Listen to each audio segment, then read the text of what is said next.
അപ്പോൾ മലയാള സിനിമയിൽ പുതിയൊരു ചരിത്രം സൃഷ്ടിച്ചുകൊണ്ട് നമ്മുടെ ഭ്രമയുഗം അതേപോലെ കൊടുമൺ പോറ്റിയൊക്കെ മുന്നേറിക്കൊണ്ടിരിക്കുകയാണ് കേട്ടോ. സിദ്ധാർത്ഥ് ഭരതൻ്റെയും അതേപോലെ അർജുന അശോകൻ്റെയും ഒക്കെ ഒരു മാസ്മരിക പ്രകടനമാണ് ഇതിനകത്ത്, ഒരു കരിയർ ബെസ്റ്റ് പെർഫോമൻസ് ആണ്. അപ്പോൾ ഞാൻ നേരത്തെ പറഞ്ഞ പോലെ ഈ സിനിമ കാണാൻ വരുന്ന ചില ഓഡിയൻസ് നഷ്ടക്കാരാണ്. ആരാന്നറിയണ്ടേ? അപ്പോൾ അതിന് മുന്നേ ഞാൻ ഈ സിനിമ 2 പ്രാവശ്യം കണ്ടു. അപ്പോൾ അതിൽ രണ്ടാമത്തെ പ്രാവശ്യം കാണാൻ 2 റീസൺസ് ആണ്. ഒന്ന്, ഈ സിനിമ ഒന്നുകൂടെ കാണണം എന്നുള്ളതും. രണ്ടാമത്തെ റീസണാണ് ഏറ്റവും വലുത് എന്നെ സംബന്ധിച്ചിടത്തോളം. അതായത് ആദ്യം ഈ സിനിമ കണ്ടപ്പോൾ എനിക്കൊരു സാറ്റിസ്ഫാക്ഷൻ കിട്ടിയില്ല. അപ്പോൾ അതിൻ്റെ റീസൺ ഞാൻ ഈ പറഞ്ഞ കുറച്ച് ഓഡിയൻസ് ആണ്. അതെന്താണെന്ന് ചോദിച്ചു കഴിഞ്ഞാൽ, ഈ സിനിമ ശരിക്കും നമ്മളെ ഹുക്ക് ചെയ്യുന്നത് ഇതിൻ്റെ ആ ടൈറ്റിൽ വരുന്ന സമയത്താണ്. അതായത് മമ്മൂട്ടി ഇൻ ഭ്രമയുഗം എന്ന് പറഞ്ഞിടത്ത് ഒരു വല്ലാത്ത ഒരു സ്കോറാണ് അവിടെ. ആ സ്കോർ കിട്ടുമ്പോഴാണ് നമ്മൾ ഈ സിനിമക്കകത്ത് ഹുക്കാവുന്നത്. അപ്പോൾ അതിൻ്റെ മുന്നേ കുറച്ച് സീനുകളുണ്ട്. ഈ മണികണ്ഠനും അതേപോലെ തന്നെ അർജുന അശോകൻ്റെയും കുറച്ച് സീനുകളും, പിന്നെ അതേപോലെ തന്നെ നമ്മുടെ അമൽഡ വരുന്ന കുറച്ച് സീനുകളൊക്കെ ഉണ്ട്. അപ്പോൾ ആ സീനുകൾ അങ്ങനെ പോയിട്ടാണ് ആ ടൈറ്റിൽ വരുന്നത്. അവിടെയാണ് നമ്മൾ ഈ സിനിമയിൽ ഹുക്കാവുന്നത്. ആ സീന് നഷ്ടപ്പെടുന്ന കുറച്ച് ഓഡിയൻസ് ഉണ്ട്. അത് കഴിഞ്ഞ്, അതായത് സിനിമ തുടങ്ങി 2, 3, 4 മിനിറ്റ് കഴിഞ്ഞിട്ട് കയറി വരുന്ന ഓഡിയൻസിന് ഇത് നഷ്ടപ്പെടുന്നുണ്ട്. ആ ഹുക്കിംഗ് ഇല്ലാണ്ടാണ് ഈ ആൾക്കാർ ഈ സിനിമ ബാക്കി കാണുന്നത്. അതായത് നേരെ അർജുന അശോകൻ ഈ മനയിലേക്ക്, നമ്മൾ ഈ ട്രെയിലറിലൊക്കെ കാണുന്ന ആ മനയിലേക്ക് എത്തുന്ന അവിടെ. അപ്പോൾ അത്രയും സീനുകൾ കാണാത്ത ആൾക്കാർക്ക് സത്യത്തിൽ ഈ സിനിമ നഷ്ടമാണെന്ന് പറഞ്ഞാൽ വൻ നഷ്ടമാണ്. ഇപ്പോൾ വേറൊരു പ്രശ്നം എന്താ വെച്ച് കഴിഞ്ഞാൽ, ഈ വരുന്ന ഓഡിയൻസ് ശരിക്കും ആ തിയേറ്ററിനകത്ത് അത്രയും നേരെ ഇരിക്കുന്ന ഓഡിയൻസിനും പ്രശ്നമാണ്. അതിൻ്റെ റീസൺ, ഈ സിനിമ ശരിക്കും ബ്ലാക്ക് ആൻഡ് വൈറ്റ് സിനിമയാണ്. പിന്നെ ഇതിൻ്റെ ആസ്പെക്ട് റേഷ്യോ എന്ന് പറയുന്നത് ഒരു ഫുൾ സൈസ് അല്ല. അതായത് സ്ക്രീനിൻ്റെ 2 സൈഡിൽ ബ്ലാക്ക് ആയിട്ടാണ് നിൽക്കുക. പിന്നെ ബ്ലാക്ക് ആൻഡ് വൈറ്റ് ആയതുകൊണ്ട് തന്നെ അത്രയും ബ്രൈറ്റും അല്ല. അപ്പോൾ നമ്മൾ ഈ സിനിമ സ്റ്റാർട്ട് ചെയ്യുന്നതിൻ്റെ മുന്നേ തന്നെ നമ്മുടെ തിയേറ്റർ മൊത്തം ഇരുട്ടായി ഒരു സൈലൻസിലേക്ക് വന്നതിന് ശേഷം ഈ സിനിമ കാണുക. അപ്പോഴാണ് ആ ഹൊറർ ഫീലും ആ സൗണ്ടും എല്ലാം കൂടെ കിട്ടുമ്പോൾ നമ്മൾ അതിനകത്തേക്കാണ് കയറുന്നത് സിനിമക്കകത്തേക്ക്.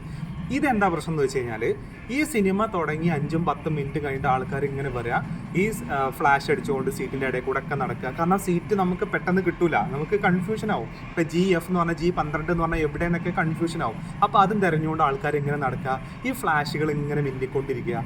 അതേപോലെ തന്നെ സ്ക്രീന് 2 സൈഡും കട്ടാണ്. അപ്പോൾ ചെറിയ സൈസ് ആവുന്നത് കൊണ്ട് തന്നെ കുറേ സ്ഥലങ്ങൾ നമുക്ക് മറിഞ്ഞു പോവുക. ഫുൾ ഡിസ്ട്രാക്റ്റിംഗ് ആയിരുന്നു. ഇപ്പം ഞാൻ ആദ്യം ഈ ഒരു സിനിമ കണ്ടത് ഒരു വലിയ ക്രൗഡിനെ ഉൾക്കൊള്ളാൻ പറ്റുന്ന ഒരു തിയേറ്റർ എന്നാണ് എറണാകുളത്തെ. അപ്പോൾ അതും സെക്കൻഡ് ഷോക്കെ ആയിരുന്നു ഞാൻ ഈ ഒരു സിനിമ കണ്ടത്. അപ്പോൾ അവിടുത്തെ പ്രശ്നം എന്താ വെച്ച് കഴിഞ്ഞാൽ, ഈ 5, 10 മിനിറ്റ് കഴിഞ്ഞിട്ട് ആൾക്കാർ കയറി വരുന്നതുകൊണ്ട് അവർ ഈ തിയേറ്ററിൽ ലൈറ്റ് ഓഫ് ആക്കുന്നില്ല. അപ്പോൾ black and white cinema, dark horror, അവിടെ തിയേറ്ററിൽ മൊത്തം ലൈറ്റ്, ആൾക്കാരിങ്ങനെ നടക്കുക. അപ്പോൾ നമുക്ക് എന്താ പറയുക, അതിൻ്റെ ഒരു സത്തയിലേക്ക്, കോറിലേക്ക് നമുക്ക് എത്താൻ പറ്റുന്നുണ്ടായിരുന്നില്ല. ആ ഒരു റീസൺ കൊണ്ടാണ് ഞാൻ രണ്ടാമത് ഈ സിനിമ കാണാൻ പോയത്. അപ്പോൾ നിങ്ങൾ ഇനി തിയേറ്ററിലേക്ക് പോവുകയാണെന്നുണ്ടെങ്കിൽ, ഈ സിനിമ എൻജോയ് ചെയ്യണമെന്നുണ്ടെങ്കിൽ, നിങ്ങൾക്ക് ആ ഹൊറർ എക്സ്പീരിയൻസും ആ സൗണ്ടും അതേപോലെ തന്നെ ബ്യൂട്ടിഫുൾ ആയിട്ട് ഫ്രെയിമും നിങ്ങൾക്ക് എക്സ്പീരിയൻസ് ചെയ്യണമെന്നുണ്ടെങ്കിൽ, തിയേറ്റർ മൊത്തം ഫില്ലായി തിയേറ്ററിലെ ലൈറ്റ് മൊത്തം ഓഫ് ചെയ്ത് മൊത്തം സൈലൻസിലേക്ക് പോയതിന് ശേഷം ഈ സിനിമ കണ്ടു തുടങ്ങണം. ഒരു 2, 3 മിനിറ്റ് കഴിയുമ്പോൾ ആ സ്കോർ പെട്ടപ്പിച്ച് വരുന്ന ആ ടൈറ്റിലും ആ സ്കോറും എല്ലാം കൂടെ കൂടുമ്പോഴാണ് ഈ സിനിമയിൽ നമ്മൾ ഹുക്കാവാൻ അത്രയും അടിപൊളിയായിട്ട് നമുക്കത് എൻജോയ് ചെയ്യാനും പറ്റുക. അല്ലാന്നുണ്ടെങ്കിൽ നിങ്ങൾക്ക് ഈ സിനിമ എൻജോയ് ചെയ്യാൻ പറ്റില്ല. ഇപ്പോൾ ഞാൻ നേരത്തെ പറഞ്ഞ തിയേറ്ററിലുള്ളൊരു പ്രശ്നം, അതിനകത്ത് ആൾക്കാർ ഈ പാണനോട് പാട്ട് പാടാൻ പറയുന്നൊരു സീനുണ്ട്. അപ്പോൾ നമ്മളോട് ഒരാൾ പാട്ട് പാടാൻ പറഞ്ഞാൽ നമ്മൾ പെട്ടെന്ന് അങ്ങ് പാടില്ല. നമ്മളൊന്ന് ആലോചിച്ച് ഏത് പാട്ടാണ് നമ്മൾ പാടണം എന്നൊക്കെ ഒന്ന് ചിന്തിച്ചിട്ടാണ് നമ്മൾ പാട്ട് പാടുക. അപ്പോൾ ആ ഒരു സമയം കൊടുക്കണം. അപ്പോൾ ആ ഒരു സമയം കൊടുക്കുന്നിടത്ത് ഈ തിയേറ്ററിൽ ഇരിക്കുന്ന ഏതോ ഒരു മനുഷ്യൻ അവിടെ നിന്നിട്ട് ഉമ്പായി കുച്ചാണ്ടി എന്ന് പറഞ്ഞുകൊണ്ട് പാടുക. ഇങ്ങനെ ഡിസ്ട്രാക്റ്റിംഗ് ആയിരുന്നു ആ തിയേറ്ററിൽ. അത് ഒഴിവാക്കാൻ വേണ്ടിയിട്ടാണ് ഞാൻ രണ്ടാമതും ഇത് എന്താ പറയുക സീറ്റ് ബുക്ക് ചെയ്തിട്ട് ഞാൻ പോയത്. അപ്പോൾ അത് വേറൊരു തിയേറ്ററിലാണ് പോയത്. അത് കുറച്ചും കൂടെ ഒരു ക്വാളിറ്റി ഉള്ള ഓഡിയൻസിൻ്റെ കൂടെ ഇരുന്നിട്ടാണ് അത് കണ്ടത്. അതുകൊണ്ട് തന്നെ അത് നന്നായിട്ട് എൻജോയ് ചെയ്യാൻ പറ്റും. പക്ഷേ അവിടെയും ഈ പ്രശ്നം ഉണ്ടായിരുന്നു.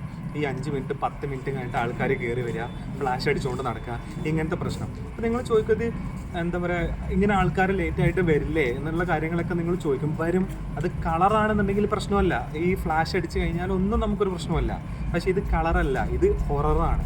അതേപോലെ തന്നെ ബ്ലാക്ക് ആൻഡ് വൈറ്റും ആണ്. അവിടെ നമുക്ക് ഈ ലൈറ്റ് ഭയങ്കര ഡിസ്ട്രാക്റ്റിംഗ് ആണ്, ഭയങ്കര പ്രശ്നമാണ് നമുക്ക് അങ്ങനെ.